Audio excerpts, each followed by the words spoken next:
Okay अब इसमें x square की वैल्यूज़ जहाँ जहाँ भी हैं हम एक्स स्क्वायर कॉमन लेंगे तो हमें एक ये तीन वैल्यूज़ मिली हैं. So we are taking X square common from that and we have one here common and here we have minus के स्क्वायर और इसमें बचेगी हमारे पास सी स्क्वायर के square we square one minus one over के डैश का whole square. उसके बाद हम कॉमन लेने की कोशिश करेंगे टी एक्स की पावर वन. सो एक्स की पावर वन वाली टर्म्स आप देखेंगे तो एक्स की पावर वन वाली टर्म एक तो ये है और एक ये वाली टर्म है.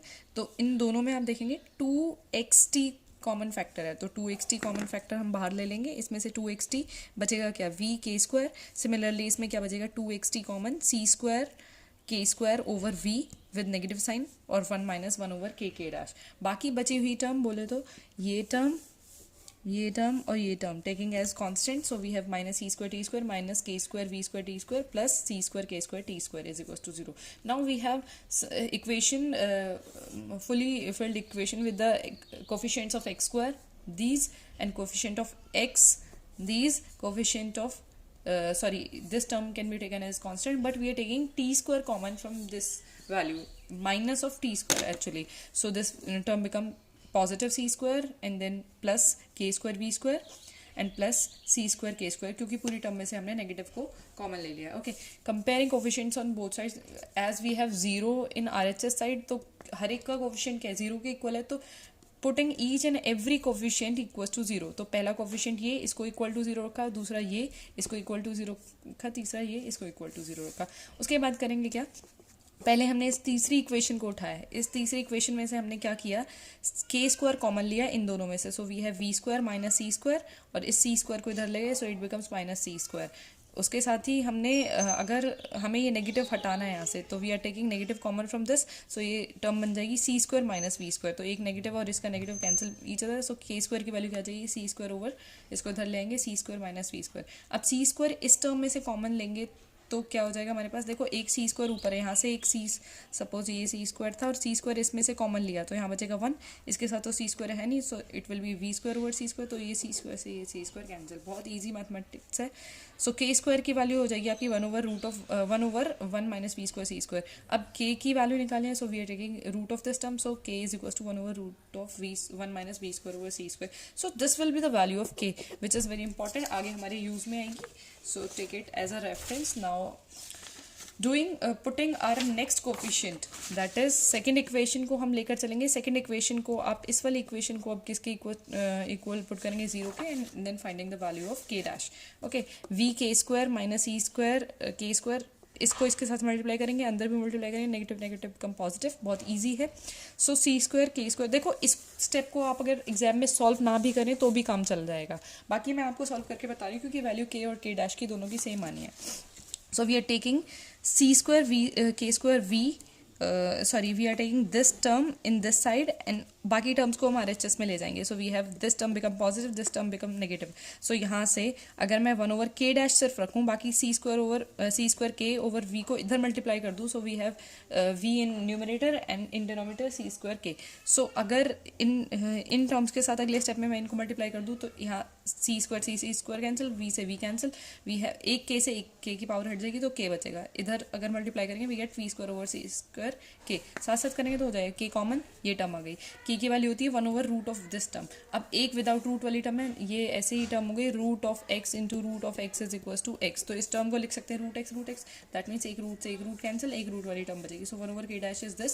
So k dash is one over root of one minus v square over C square. That means k dash और के की वैल्यू आपकी सेम आ गई. तो इसलिए मैं कह रही थी अगर इसको नहीं भी निकालेंगे और इस स्टेप को ऐसे लिख लेंगे डायरेक्ट तो भी काम चल जाएगा क्योंकि ये ऑलरेडी इतना लेंथी डेरिवेशन आपका हो चुका है.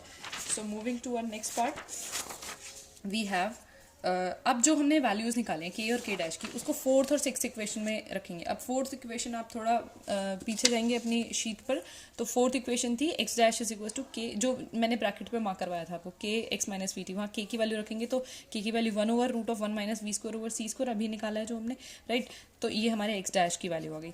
सो टी डैश की वैल्यू अगेन हमारे पास ये थी सिक्स इक्वेशन में हम देखेंगे. तो टी डैश में हम के की वैल्यू रखेंगे. के की वैल्यू क्या है root of one minus v square c square. अब के डैश है के डैश को मैंने बोला इक्वल है. सो इट बिकम्स के का स्क्वायर इज व्हाट के की वैल्यू आपके पास है one over root one minus v square over C square, that means k की वैल्यू, के स्क्वायर की वैल्यू क्या हो जाएगी, one over root one over one minus v square over सी स्क्वायर, रूट हट जाएगा और वो रेसिप्रोकेट हो गया क्योंकि ये वन ओवर में है तो ऊपर आ जाएगा, तो one minus v square over सी स्क्वायर का रूट का होल स्क्वायर। अब देखो इस टर्म को अंदर मल्टीप्लाई करोगे, मल्टीप्लाई ना करके एक्चुअली इसका स्क्वायर खोल दो, स्क्वायर खोल दो तो ये स्क्वायर हटाएंगे तो यहाँ से रूट से square cancel, so we have one minus, ये टर्म बचेगी, माइनस अंदर मल्टीप्लाई करो and this term becomes positive, so we have cancel plus one and minus one, so we have t minus ये टर्म इसके साथ multiply this, so this is the t dash. तो S dash frame में आपका time आ रहा था जो कि आपका गैलीलियन ट्रांसफॉर्मेशन के अकॉर्डिंग क्या आ रहा था, invariant, t equals to t dash, right, but here time is variant quantity.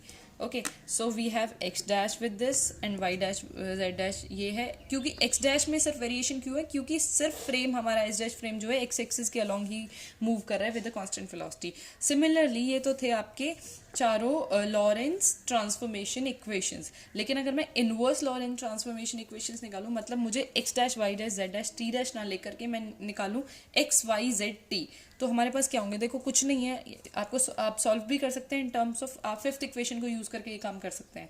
बाकी आप एक चीज़ और यहाँ से ध्यान देंगे, अगर इसको मैं इधर ले जाऊँ, इसको इधर ले जाऊँ, तो ऑल टर्म्स बिकम पॉजिटिव, तो यहाँ से एक्स की वैल्यू हो जाएगी x dash plus v t dash, all x वाली टर्म इधर एक्स और टी यहाँ डैश में बन जाएंगे, negative become positive, y equals to y dash, z equals to z dash, इनमें कोई वेरिएशन नहीं है, t is equals to t dash plus x dash v over C square and similar this, so these are called the inverse Lorentz transformation. आपको ये याद रखना पड़ेगा exam में कि आपसे क्या पूछा जा रहा है, इनवर्स लॉरेंस ट्रांसफॉर्मेशन पूछा जा रहा है, लॉरेंस ट्रांसफॉर्मेशन इक्वेशन पूछा जा रहा है, so this is all about this topic, but there is some important thing in this topic, why we are using Lorentz transformation, what is the significance of Lorentz transformation, so this is one of the important factors जो कि कभी 2 या 3 number में भी पूछ लिया जाता है।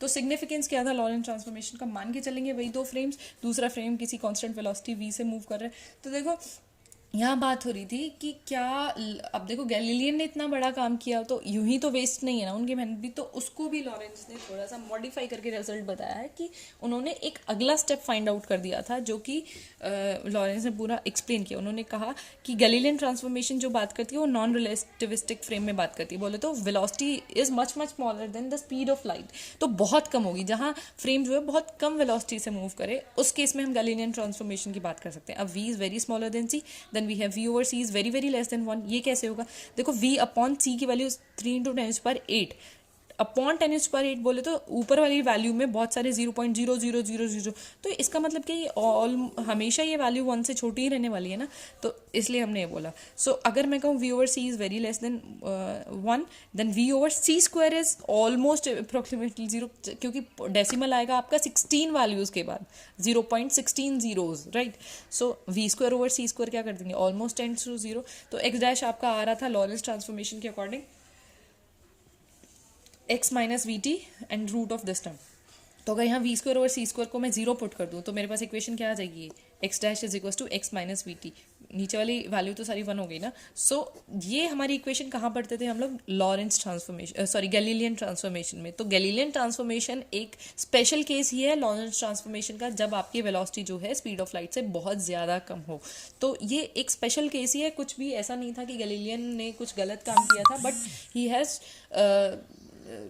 Develop the concept of very on a small scale, but generalization किसने दिया हमें, स्पेशल थ्योरी ऑफ रिलेटिविटी ने। दूसरी खास बात क्या थी भाई लॉरेंस और गैलीलियन में, कि गैलीलियन ट्रांसफॉर्मेशन तो बस कम वेलोसिटीज़ के बारे में बात करती थी, जहाँ वेलोसिटी ऑब्जेक्ट हमारे फ्रेम की वेलोसिटी जो है बहुत बहुत कम होती थी स्पीड ऑफ लाइट से, बट लॉरेंस ट्रांसफॉर्मेशन जो है वो हर एक वेलोसिटीज़ के लिए वैलिड थी, that means it is valid for large velocities as well as small velocities. So thanks for watching.